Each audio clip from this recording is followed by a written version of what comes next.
2025 లేదా 26లో డిగ్రీ లేదా బీటెక్ చదివారా? సాఫ్ట్వేర్ జాబ్ కోసం ఎదురు చూస్తున్నారా? అయితే కోడ్ జ్ఞాన్ 100 డేస్ కోర్సులో చేరండి, జాబ్ సాధించండి. నమస్తే, వెల్కమ్ టు సుమన్ టీవీ. నేను మీ యాంకర్ సిరి. ఈ వీడియో చూస్తున్న ఎవరైనా కూడా జూలై మాసం మొత్తం ఏ విధంగా ఉంటుంది, ఏ రాశుల వారు ఏ జాగ్రత్తలు పాటించాలి, వీటన్నిటి గురించి ఈ రోజు డీటెయిల్గా ఇన్ఫర్మేషన్ ఇవ్వడానికి మనతో పాటు ఉన్నారు వేదిక ఆస్ట్రాలజర్ ఉమా గారు. అడిగి తెలుసుకునే ప్రయత్నం చేద్దాం. నమస్కారం ఉమా గారు. నమస్తే అమ్మా. జూలై మాసం గ్రహ సంచారం ఏ విధంగా ఉంది అండ్ అలాగే 12 రాశుల వారు ఏ సందర్భాల్లో జాగ్రత్తలు పాటించాల్సిన అవసరం ఉందంటారు? తప్పనిసరిగా అమ్మా, ముందుగా జూలై మాసంలో గ్రహాల యొక్క ట్రాన్సిట్స్ అనేటువంటివి ఎప్పుడెప్పుడు ఏ గ్రహాలు ఎక్కడికి ట్రాన్సిట్ అవుతున్నాయో మనం చూద్దామండి. ఆ తర్వాత సిరీస్ ఆఫ్ వీడియోస్లో ప్రతి రాశికి ఏ విధంగా ఉండబోతుందో చెప్పుకుంటూ వెళదాం అమ్మా. జూలై 17వ తారీఖు దాకా రవిగ్రహ సంచారం అనేటువంటిది మిథున రాశిలో సంచారం చేస్తూ ఆ తర్వాత కర్కాటక రాశిలోకి ప్రవేశం అనేది జరుగుతుందండి. అయితే జూలై 18వ తారీఖు దాకా బుధుడు వక్రగతిలో మిథున రాశిలోనే ఉండి ఆ తరువాత నుంచి వక్రగతిని వదిలేసి రుజుమార్గంలోకి వస్తారని చెప్పొచ్చు. కానీ మిథున రాశిలోనే ఉంటారు. 18వ తారీఖు తర్వాత వక్రత్యాగం అనేది జరుగుతుంది. ఈ మాసం మొత్తము కూడా జూలై మాసం మొత్తము కూడా కుజగ్రహ సంచారం వృషభ రాశిలోనే జరుగుతుందండి. జూలై 4వ తారీఖు తర్వాత నుంచి శుక్రగ్రహ సంచారము సింహరాశిలోకి రావడం అనేది జరుగుతుంది. సో ఇక్కడికి 4 గ్రహాల కోసం చెప్పుకున్నాం కదండి. దీర్ఘ సంచారిత గ్రహాలు ఇంకొక 4 ఉంటాయి. గురుడు కర్కాటక రాశిలోనే ఉన్నారు, శని మీనరాశిలోనే ఉన్నారు, రాహు కుంభరాశిలో ఉన్నారు, కేతు సింహరాశిలోనే ఉన్నారు. సో ఈ 8 అయ్యాయి. చంద్రుడు 2.5 రోజులకు ఒకసారి మారుతూ ఉంటారు కాబట్టి ఆయన కోసం మనము ఈ సంచారం కోసం చెప్పుకోని అవసరం లేదు. సో ముఖ్యంగా ఈ గ్రహాల యొక్క సంచారము ఆధారంగా ద్వాదశ రాశుల వాళ్ళకి ఎలాంటి ఫలితములు కనబడుతూ ఉన్నాయి, జూలై మాసంలో ఎలాంటి జాగ్రత్తలు ఏ డేట్స్లో తీసుకోవాలి, పైగా ఎలాంటి సింపుల్ రెమెడీస్ అనేటువంటివి ఆచరించుకుంటూ జాగ్రత్త పడవచ్చు అనేది మనం చూద్దామమ్మా. గ్రహ సంచారం ఆధారంగా జూలై మాసంలో ధనుసు రాశి వారికి ఏ విధంగా ఉంది, ఏ సందర్భాల్లో జాగ్రత్తలు తీసుకోవాల్సిన అవసరం ఉందంటారు? తప్పనిసరిగా అమ్మా, ధనుసు రాశి వాళ్ళకి జూలై మాసంలో 4 గ్రహాలు దివ్యంగా అనుకూలిస్తున్నాయని చెప్పొచ్చండి. మరీ ముఖ్యంగా 3వ స్థానంలో రాహు బాగున్నారు, 6వ స్థానంలో కుజగ్రహ సంచారం ఈ మాసంలో చాలా బాగుంది, సప్తమంలో బుధుడు చాలా బాగున్నారు, భాగ్యంలో శుక్రగ్రహ సంచారం ఈ మాసంలో రాజయోగాన్ని ఇస్తుంది. చక్కదైనటువంటి ధనుస్సు రాశి వాళ్ళకి రాజయోగాలు కనబడుతున్నాయండి. కానీ దీర్ఘ సంచారిత గ్రహాల్లో గురు బలం అనేటువంటిది లేదు, శని బలం అనేటువంటిది లేదు, కేతువుకి పెద్దగా బలం లేదు. అష్టమ రవి యొక్క దోషం ఈ మాసంలో 17వ తారీఖు దగ్గర నుంచి స్టార్ట్ అవ్వబోతుంది. దీనికోసం మనం డీటెయిల్గా చెప్పుకోవాలమ్మా. అయితే ధనుస్సు రాశి వాళ్ళకి జన్మ చతుర్థాధిపతి అయినటువంటి గురుడు ఎక్కడున్నారు అంటే అష్టమంలో ఉన్నారు. అష్టమ గురుడు ఏం చేస్తారండి?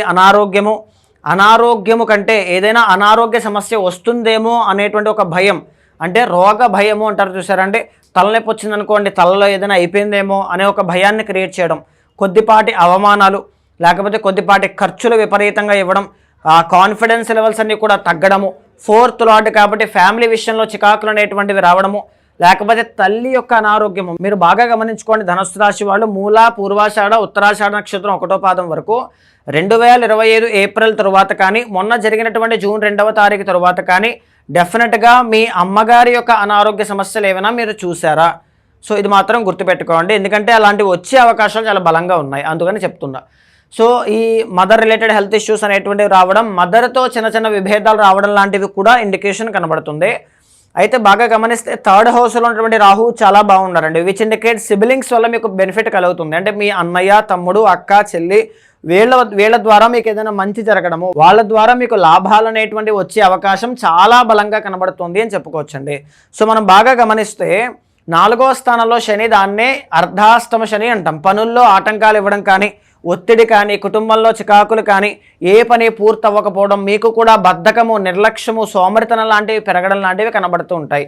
ఈ దోషం పోవాలి అంటే 8 శనివారాల పాటు రావి చెట్టు కింద నల్ల ఒత్తులతో దీపాన్ని వెలిగించాలి, తప్పనిసరిగా చేయండి.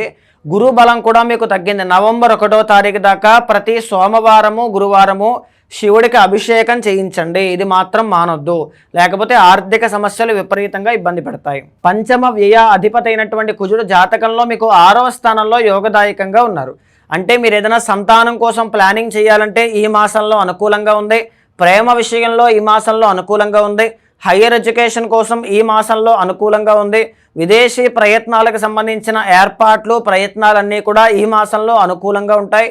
కుజుడి యొక్క స్ట్రెంత్ పెరుగుతోంది కాబట్టి రుణ బాధలు, అప్పుల బాధ నుంచి బయటికి రావడం, శత్రు బాధల నుంచి బయటికి రావడం, రియల్ ఎస్టేట్ చేసేవాళ్ళు, బిల్డర్స్ కానీ, కన్స్ట్రక్షన్ వ్యాపారస్తులు కానీ, రిజిస్ట్రేషన్స్ ఆగిపోయిన వాళ్ళు కానీ, కోర్టు పరమైన సమస్యలతో ఇబ్బంది పడేవాళ్ళు కానీ, కాంపిటేటివ్ ఎగ్జామ్స్ రాసేవాళ్ళు కానీ, అనారోగ్య సమస్యలతో ఇబ్బంది పడేటువంటి వాళ్ళకి ఈ మాసంలో ఉపశమనం అనేటువంటిది కనబడుతుంది.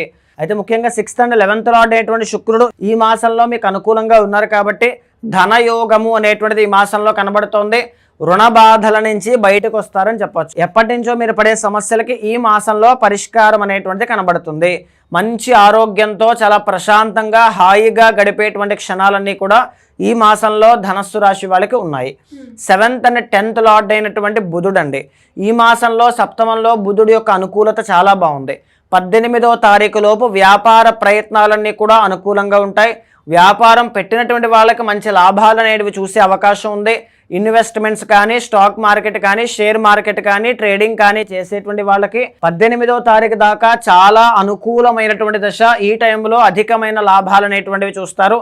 మ్యారేజ్ అవ్వనటువంటి వాళ్ళకి మ్యారేజ్ ప్రయత్నాలు, మ్యారేజ్ ట్రయల్స్ అన్నీ కూడా అనుకూలంగా ఉంటాయి. గురుబలం లేనప్పటికీ కూడా 18వ తారీఖు దాకా వక్రగతి బుధుడు బలవంతుడు కాబట్టి ఖచ్చితంగా అనుకూలంగా ఇస్తారని చెప్పొచ్చు. 18వ తారీఖు తర్వాత కూడా వ్యాపార విషయంలో అభివృద్ధి కనబడుతుంది. నాట్ ఓన్లీ వ్యాపారం, బిజినెస్ మాత్రమే కాదండి, కెరీర్లో డెవలప్మెంట్ అనేది ఈ మాసంలో ధనస్సు రాశి వాళ్ళకి చాలా బాగుంది. 18వ తారీఖు దాటిన తర్వాత కూడా కెరీర్లో గ్రోత్ అనేది కనబడుతుంది. ఒకవేళ మీరు ఏదైనా ఇంకొక జాబ్లోకి మారాలి, కొత్త జాబ్ జాయిన్ అవ్వాలి అనుకుంటూ ఉన్నా జూలై మాసం అనేది మీకు చాలా ఫేవరబుల్గా ఉంది అని చెప్పుకోవచ్చండి. అయితే భాగ్యము 9వ స్థానంలో శుక్రకేతువుల యొక్క కంజంక్షన్లో 9వ స్థానంలో కేతు అనుకూలంగా లేరు కానీ శుక్రుడు చాలా బాగున్నారు.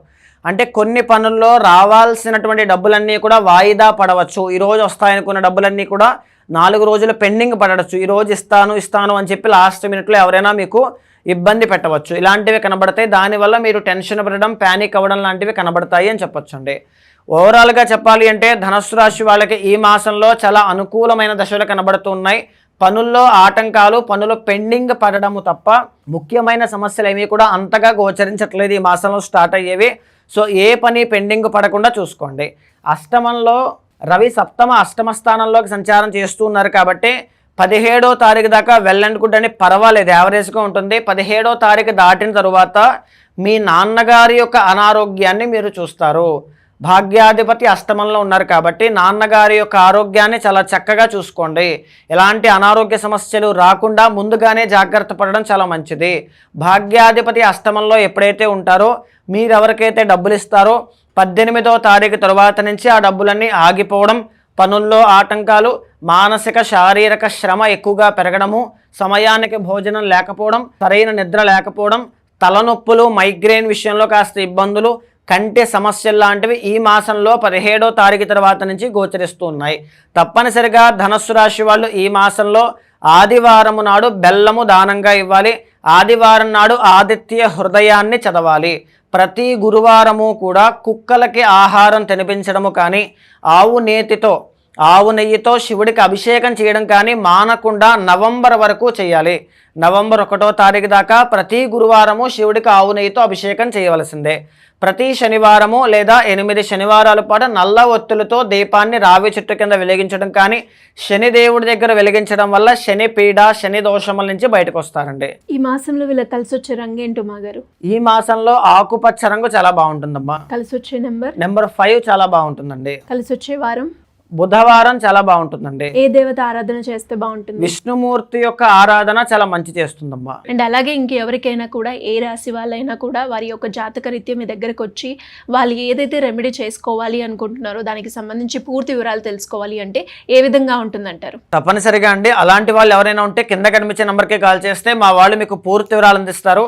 ముందుగా ఏంటి అంటే గోచారం అనేటువంటి దాంతో పాటుగా మీ వ్యక్తిగత జాతకం చూసుకోవాలి. అక్కడ మీకు ఉన్నటువంటి D1, D9, D10 చార్ట్స్ కానీ, దశ, అంతర్దశ, ప్రత్యర్దశ, సూక్ష్మ ప్రాణదశల్లో ఏ పొజిషన్లో ఉన్నారనేటువంటిది, మీరు పడేటువంటి కష్టము కానీ, మీకుండేటువంటి క్వశ్చన్ మార్క్స్ కానీ అవన్నీ కూడా ఎప్పటి వరకు ఉంటాయనేటువంటిది క్లియర్ కట్గా ఉంటుంది. ఆయుష్ ఎంత ఉంది, వివాహ బలం ఎంత ఉంది, అన్నీ కూడా దానికి తగిన రెమెడీస్ అనేటువంటివి చాలా అవసరం అండి. సో అలాంటి వాళ్ళు ఎవరైనా ఉంటే మీకు కింద కనిపించే నెంబర్కి కాల్ చేస్తే మా వాళ్ళు మీకు పూర్తి వివరాలు అందిస్తారు. మీ జాతకాన్ని చూసిన తర్వాత గోచారంతో సమన్వయం చేస్తూ ఏదైనా దోషాలుంటే శాంతి పరిహారములు ఆచరింపచేసి భగవత్ అనుగ్రహం కలిగేలా చేస్తాను. థ్యాంక్ యూ ఉమా గారు, థ్యాంక్ యూ సో మచ్. నమస్తే అమ్మా.